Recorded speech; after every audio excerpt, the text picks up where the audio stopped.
Well, hello everyone. Happy Friday to all. I hope everyone's gearing up for a good weekend. Good Steeler-Bill matchup on the horizon. Looks like both teams are going to play their dudes, which is fun. What I want to do today is, and I guess next time you'll hear from me is as soon as I can post-game. But what I want to do today is go position by position on the Steelers roster. One guy to look at in this upcoming Bills game and why. So if we start with quarterbacks, of course, Pickett's the obvious one. I think you guys will probably be tuning into him no matter what. Against a really good Bills defense, I'm curious, more of a, not necessarily a quarterback thing, but the Bills love to operate out of nickel defense. 2 linebackers, 5 defensive backs on the field. I'm real curious during the Pickett time, but basically from start to finish, this is more of a Matt Canada than quarterback thing. How much do they try to switch around their personnel groupings to exploit that? And can they get the Bills out of nickel? And they're not game planning for this one like a usual game, but they're game planning for it much more than the last one. And they did a lot of that in the last practice from Latrobe. Oh, by the way, I am back home for good. Camp has broken. I am in my humble abode here, and we'll be talking from that here on out. So definitely want to see that kind of stuff, minor game plan details, especially against what you're going to see over and over is a nickel defense. But I'd also like Trubisky to have a nice game. He kind of has been overlooked. He's a solid 2, doesn't seem to be getting quite the reps he did earlier, nor does he need them. I'm not worried about him or anything like that, but I could use a good taste in my mouth from Mitch Trubisky, so to speak. Reassure me that he's going to be a quality 2. At running back, I think late in the game, the Valadays and Bells and Hagans and all those other guys, let's put other in quotes, is interesting. Can any of them make a big special teams tackle or break off some big runs that weren't blocked up for them late in the game? But I don't think any of those guys are in the equation. McFarland's going to return kicks. Hopefully he gets an opportunity to do so and they're not just boomed out of the end zone or fair caught. So McFarland, for me, I think should play a lot in this game, especially in the second half, and really needs to prove, and I think he's already there, that he's a game day active basically no matter what. And he wasn't last year. So that to me is really interesting. Tight end, I think Darnell Washington might compete with Broderick Jones and some others for most total offensive snaps. I think you'll see him with the 1s. I think you'll see him with the 2s. I think you'll see him at the end of the game. So a lot of different things I think will be asked of Washington. I also want you to keep an eye out on number 87 too, Rodney Williams. This guy's a really good athlete. He's got a lean lower body, but he throws his body around. He's an interesting guy that I kind of want to keep in black and gold, at least on the practice squad. So keep an eye on Rodney Williams. How about the receivers? I don't have a great one here, to be honest with you. Sure looks like Jordan Byrd is out of the equation. I'm kind of rooting for Gunnar Olszewski to be out of the equation. Hakeem Butler doesn't seem consistent enough to really be in the mix. I guess we could look at, Austin versus Robinson with the 1s.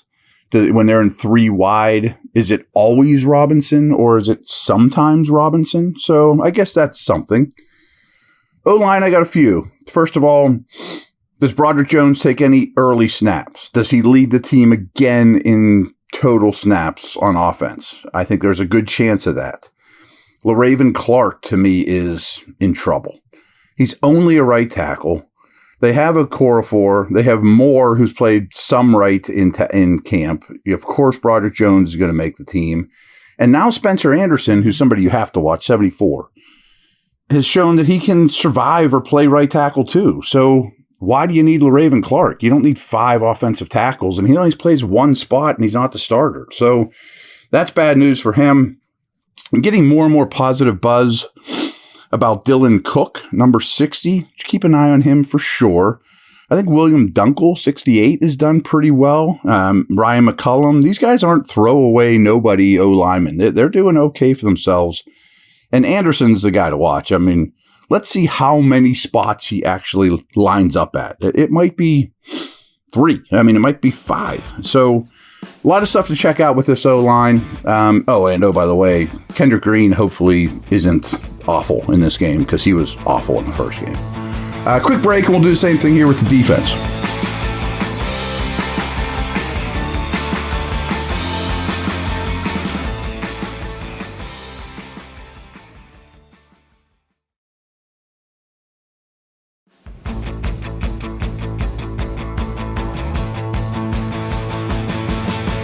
All right, we're back. The big guys, it's a rough situation here because is Armon Watts done enough to make the team? I lean towards yes, but Loudermilk has come on really strong. I'd like to really see another good game from him.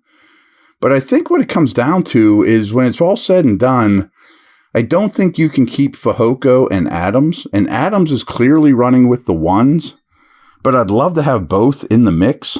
So with Benton able to play the nose, why? It's kind of like the Raven Clark situation, except these guys are better football players than Clark.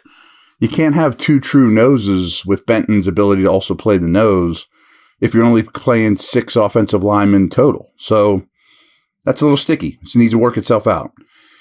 I don't think the outside linebacker edge group needs to work much out. It'd be great to see TJ be dominant, but I'm not worried about him, of course. Can Herbig keep it up? Okay. 2 guys I think that have been interesting, though, are David Perilous, number 40, and Quincy Roche, 48.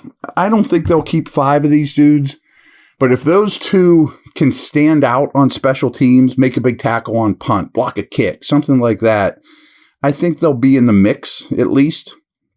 Now, at inside linebacker, I'm leaning towards they think they'll only keep 4, which means Kiwakowski and Tanner Muse probably are on the outside looking in. And I wonder if Quan Alexander will be a starter. Are we going to continue a rotation between Roberts and Alexander? What about in dime? I think Alexander might be the only linebacker out there in dime with 6 defensive backs on the field. Sure feels like Mark Robinson is number 4 of this group. And he's going to make the team, I think, and there is something there to work with, but I'd like to see a standout special teams play by him, too, over these next coming weeks. How about safety? Some of the Kenny Robinson hype seems to be dwindling quickly. I don't think he's particularly reliable, but the Trenton Thompson, number 17 hype is growing. So is Thompson over Robinson? I think we know Killebrew, Neal, KZ, and of course Minka are going to make the team. Norwood's not a lock. I don't think he's playing this game anyway.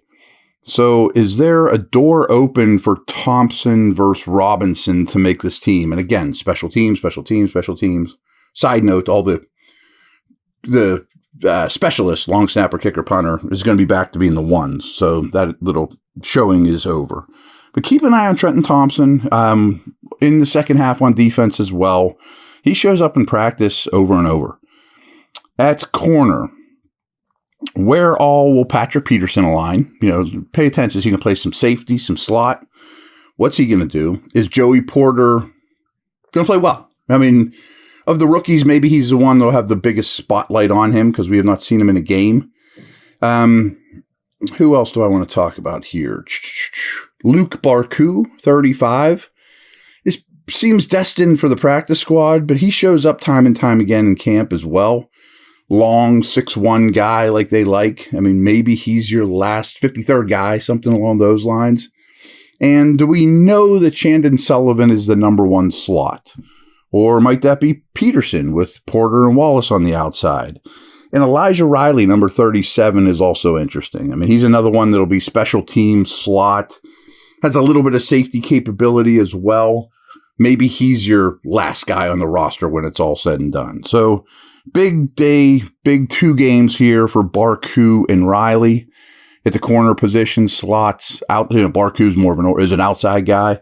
But there's a lot of guys here that are interesting that I want you to watch that aren't necessarily household names, let alone, some of the scheming stuff. And, hey, you're getting a really good opponent. I told you guys after that Bucs game that Tampa couldn't have been worse to really, in terms of talent, level of NFL play, that was about as easy of a contest as you're going to get. Well, when Josh Allen's on the field, that certainly is not going to be the case coming up here. So everyone enjoy the game. I will talk to you post-game. Over and out.